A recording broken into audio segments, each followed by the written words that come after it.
Sebenarnya sih kalau kita bicara kebijakan tersebut belum dicabut ya, dan seperti yang saya pernah sampaikan juga, kita selalu mendukung gitu kan, mendukung penuh semua langkah pemerintah untuk bisa mempercepat pemulihan ekonomi. Nah, seandainya, misalnya yang tadi disebutkan itu, dengan mobil rakyat, dan di bawah 1.500 dan kisaran 250 juta itu dibebaskan BPPM juga, saya kira juga sama ya. Jadi impact-nya itu saya kira secara long term tetap untuk mobil bekas itu baik karena akhirnya mobil baru pun juga dalam waktu 3 sampai 5 tahun itu sampai 7 tahun itu akan dijual juga menjadi mobil bekas. Udah gitu juga kan semua customer itu nggak semuanya bisa beli mobil baru ya. Jadi pastinya mereka juga pasti akan melihat anggarannya mereka, budgetnya mereka dan menentukan apakah mereka akhirnya akan membeli mobil bekas atau enggak. Jadi saya kira sih sangat positif aja sekali lagi kalau memang ini program untuk bisa memulihkan ekonomi secara keseluruhan sih kita selalu tetap mendukung ya. Kurang lebih seperti itu, Pak. Baik, ini kan kalau kita perhatikan datanya begitu ya, pasar mobil tersebut sekitar 60% pangsa pasarnya. Apakah memang regulasi ini ataupun pemberian dari PPNBM ini juga dirasa tepat oleh Anda, Pak Joni? Jadi memang seharusnya sih memang seperti itu ya. Jadi ini kan sama kayak tadi saya sempat dengar juga ya vaksin booster ya. Jadi kalau memang masyarakat yang mampu itu seharusnya mereka harus tetap bayar.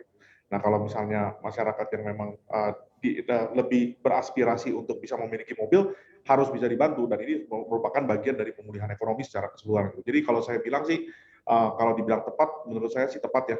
Terutama juga sekarang kita sudah memasuki fase di mana ada memang COVID masih ada kenaikan sedikit ya. Saya lihat beberapa hari terakhir ini, terutama juga dengan Omikron. Tapi fase pemulihan ekonominya itu saya melihat sudah ada. Jadi momentum itu harus tetap dibentuk sih kalau dari sisi penglihatan saya ya.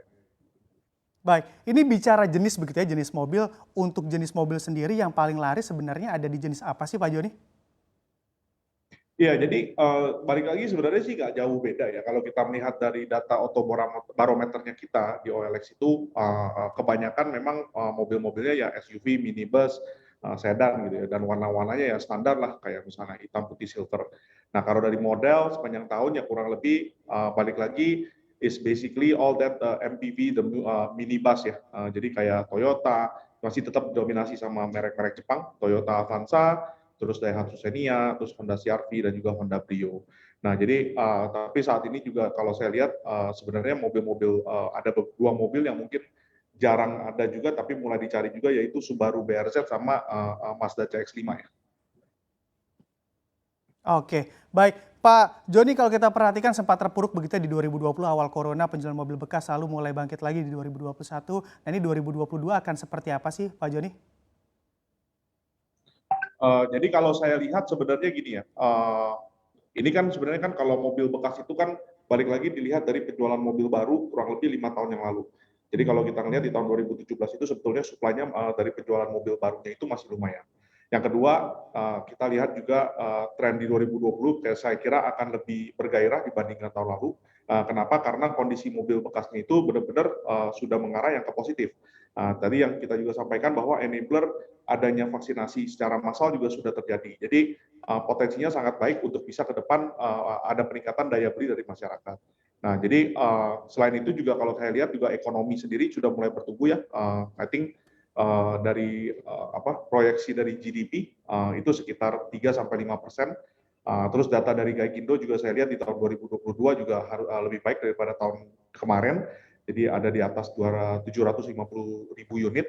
Nah, ini semua juga pasti akan membantu nih secara ekosistem dari industri secara keseluruhan. Nah, terakhir saya kira juga ini bagian dari kita yang coba lakukan juga adalah kita coba mengedukasi dengan adanya sistem online transactions. Jadi masyarakat itu mulai diarahkan untuk melakukan transaksi juga secara digital. Jadi pasar mobil bekas ini tentunya ke depan juga dengan adanya enabling dari teknologi tersebut akan lebih bergairah. Jadi kurang lebih seperti itu sih. Yang pasti kita selalu mencoba untuk mendapatkan transaksi yang bisa aman, gampang, nyaman, dan juga yang cepat.